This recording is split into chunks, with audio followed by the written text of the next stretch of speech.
പിതാവിന്റെയും പുത്രന്റെയും പരിശുദ്ധാത്മാവിന്റെയും നാമത്തിൽ ആമേൻ. ഈശോയിൽ സ്നേഹം നിറഞ്ഞവരെ, ഏലിയാ സ്ലീവ മൂശക്കാലങ്ങളുടെ രണ്ടാമത്തെ ഞായറാഴ്ചയാണെന്ന്. കർത്താവിന്റെ ഈ ദിവസത്തിലെ ഈ വചന വിചിന്തനങ്ങളിലേക്ക് സ്നേഹപൂർവ്വം എല്ലാവർക്കും സ്വാഗതം. അനുഗ്രഹിക്കപ്പെട്ട ഒരു ദിവസമായിരിക്കട്ടെ. വരുന്ന ആഴ്ചയും ഏറെ അനുഗ്രഹപൂർണമാകട്ടെ എന്ന് സ്നേഹപൂർവ്വം പ്രാർത്ഥിക്കുന്നു, ആശംസിക്കുന്നു. കഴിഞ്ഞ ഞായറാഴ്ച നമ്മൾ വായിച്ച് ധ്യാനിച്ചത് താബോർ മലയിൽ ഈശോയുടെ രൂപാന്തരീകരണത്തെക്കുറിച്ചുള്ള തിരുവചന ഭാഗമാണ്. ഇന്ന് നമ്മൾ വായിച്ച് ധ്യാനിക്കുന്നതിന് തൊട്ട് അടുത്ത് കിടക്കുന്ന ഭാഗമാണ്. ഈശോയും ആ 3 ശിഷ്യന്മാരും അവരുടെ സ്വർഗീയമായ ദർശനം കഴിഞ്ഞ് മല ഇറങ്ങി വരുന്നതും അപ്പോഴുള്ള സംസാരവും ഈശോയുടെ വിശദീകരണങ്ങളും ഒക്കെയാണ് ഇന്നത്തെ സുവിശേഷം. ഏലിയായുടെ വരവിനെ കുറിച്ച്, ഏലിയ ഇനിയും വരാനിരിക്കുന്നതിന്റെ പ്രാധാന്യവും എല്ലാം ഈശോ പറഞ്ഞു കൊടുക്കുന്നു. സഹനത്തിന്റെ അർത്ഥവും വരാനിരിക്കുന്ന ജീവിതത്തിൽ അതിനുള്ള പ്രാധാന്യവും ഒക്കെ നമ്മൾ ചിന്തിക്കുന്ന ഒരു കാലമാണിത്. അതുകൊണ്ട് തന്നെ ഏലിയ പ്രവാചകന്റേതുപോലെയുള്ള ശുദ്ധീകരണ നാളുകൾ എല്ലായിടത്തും നടക്കേണ്ടതുണ്ടെന്നും അത് സ്വർഗത്തിലേക്കുള്ള യാത്രയ്ക്ക് നമ്മെ ഒരുക്കുന്ന കാര്യമാണെന്നും ഒക്കെ ഈശോ ഓർമ്മിപ്പിക്കുന്നു. 2 ആത്മീയ ചിന്തകൾ പങ്കുവയ്ക്കാൻ ആഗ്രഹിക്കുന്നു. ശിഷ്യന്മാർക്ക് അവരുടെ ഭൗതിക ജീവിതത്തിൽ കൺമുമ്പിൽ നടക്കുന്ന പല കാര്യങ്ങളുടെയും അർത്ഥം വിശദീകരിച്ച് കിട്ടിയത് ഈ രൂപാന്തരീകരണം, ട്രാൻസ്ഫിഗറേഷൻ കണ്ടതിന് ശേഷമാണ്. ഈശോ അവരെ കൂട്ടിക്കൊണ്ടൊരു മലയിലേക്ക് പോയി ആ സ്വർഗീയമായ ദർശനം കാണിച്ചു കൊടുക്കുന്നു. അവിടെ അവര് ഇതുവരെ കണ്ടിട്ടില്ലാത്ത പല കാര്യങ്ങളും കാണുന്നു. ഇറങ്ങി വരുമ്പോൾ, ആ മലയിൽ നിന്ന് ഇറങ്ങി വരുമ്പോൾ അവർ ഈശോയുടെ വിശദീകരണം ചോദിക്കുന്നു. പിന്നീട് ഈശോ പറയുന്ന വിശദീകരണങ്ങളും അവരുടെ ജീവിതത്തിന്റെ ഇടങ്ങളിലേക്ക്, സാധാരണ സ്ഥലങ്ങളിലേക്ക് പോകുമ്പോൾ അവർക്ക് സംഭവിക്കുന്ന കാര്യങ്ങളും ഒക്കെ മനസ്സിലാക്കാൻ സാധിക്കുന്നത് ഈ മലയിൽ നടന്ന ആ രൂപാന്തരീകരണ സംഭവത്തിന്റെ അടിസ്ഥാനത്തിലാണ്. അപ്പോൾ അവർക്ക് മനസ്സിലായി, സ്നാപക യോഹന്നാനാണ് പുതിയ ഏലിയ. അവർക്ക് മനസ്സിലായി, സഹിക്കുന്നതിന് സ്വർഗത്തിൽ മഹത്വമുണ്ട്. കാരണം സഹിക്കാൻ പോകുന്ന ഈശോയ്ക്ക് എന്താണ് പ്രതിഫലമായി പ്രാഭവത്തോടെ, മഹത്വത്തോടെ സ്വർഗത്തിൽ കാത്തിരിക്കുന്നതെന്ന് അവർക്ക് മനസ്സിലായി. അതുപോലെ സ്വർഗീയമായ ഒരു ജീവിതമുണ്ടെന്ന്, ഈ ഭൂമിയിലെ ജീവിതത്തിന് ശേഷം സ്വർഗീയമായ ഒരു ജീവിതമുണ്ടെന്ന് അവർക്ക് മനസ്സിലായി.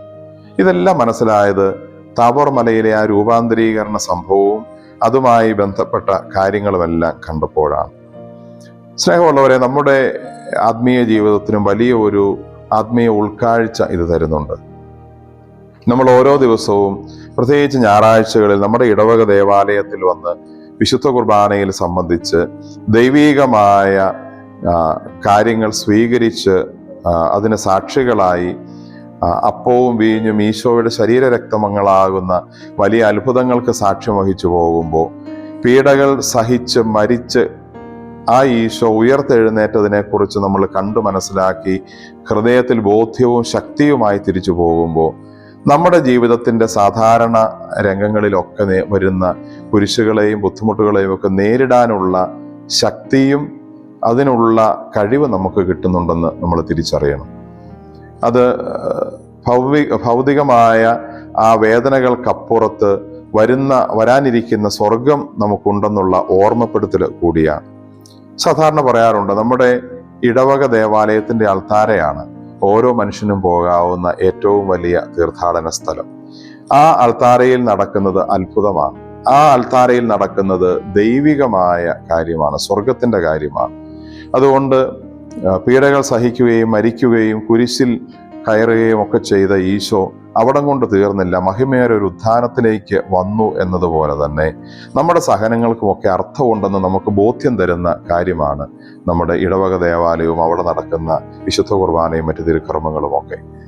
അതുകൊണ്ട് ഈ താബോർ മലയിലെ ദർശനത്തിന്റെ കാര്യം തന്നെയാണ് ഓരോ ഇടവക ദേവാലയത്തിലും അർപ്പിക്കപ്പെടുന്ന വിശുദ്ധ കുർബാനയിലും തിരുക്കർമ്മങ്ങളിലും നമ്മൾ മനസ്സിലാക്കുന്നത്. അതിനുശേഷം ഈശോയും ശിഷ്യന്മാരെയും അവർ മലയിറങ്ങിയതുപോലെ നമ്മളും ആ ദേവാലയത്തിൽ നിന്നിറങ്ങി നമ്മുടെ ജീവിതത്തിലേക്ക് വരുമ്പോൾ നമ്മുടെ ജീവിതത്തിൽ സംഭവിക്കുന്ന കാര്യങ്ങൾക്കൊക്കെ അർത്ഥമുണ്ടെന്നും അതൊക്കെ ദൈവ പദ്ധതിയുടെ ഭാഗമാണെന്നും അതൊക്കെ നമ്മുടെ നന്മയ്ക്ക് വേണ്ടിയാണെന്ന് തിരിച്ചറിയാനുള്ള ബോധ്യം കിട്ടുന്നു. നമ്മുടെ ദേവാലയത്തെയും നമ്മുടെ ആത്മീയ കാര്യങ്ങളെയും കൂടുതൽ പ്രാധാന്യത്തോടെ കാണാനുള്ള ഒരു സന്ദേശമാണ് ഈശോ ഇന്ന് ഒന്നാമതായി നമുക്ക് നൽകുന്നത്. രണ്ടാമത് ഈശോ പറയുന്നു, ഏലിയ വന്നു കഴിഞ്ഞു, അവൻ ആരാണെന്ന് മനസ്സിലാക്കാതെ ആളുകൾ അവനോട് ഇഷ്ടമുള്ളതുപോലെ പ്രവർത്തിച്ചു. ശിഷ്യന്മാർക്ക് മനസ്സിലായി സ്നാപകയോഹന്നാനെ കുറിച്ചാണ് പറയുന്നത്. പക്ഷെ ഈശോ ഇവിടെ ഇന്ന് നമ്മളോടത് പറയുമ്പോൾ ഒരു ആന്തരിക അർത്ഥം നമ്മൾ മനസ്സിലാക്കേണ്ടത് രണ്ട് കാര്യങ്ങൾ കൊണ്ടാണ്. ഒന്ന്, ദൈവവും ദൈവിക സന്ദേശങ്ങളും ഒക്കെ നമ്മുടെ അടുത്ത് വരുന്നത് മറ്റു പലരിലൂടെയാവാം. ഏലിയ തന്നെ വരുമെന്ന് കരുതിയിരുന്നപ്പോൾ ഏലിയായുടെ പ്രവർത്തനങ്ങളുമായി വന്നത് മറ്റൊരാളായിരുന്നു, സ്നാപകയോഹന്നാനായിരുന്നു. പക്ഷെ അത് കൃത്യമായിട്ട് അവർക്ക് മനസ്സിലായില്ല.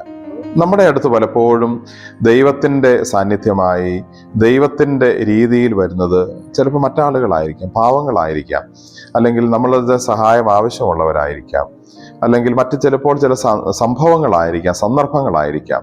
ദൈവം നമ്മളിൽ ഇടപെടുന്നത് എപ്പോഴും നേരിട്ടാവണമെന്നില്ല, മറ്റ് പല കാര്യങ്ങളിലൂടെയും ആവാം എന്നുള്ളത് ഒന്നാമത്തെ ഒരു ഓർമ്മ.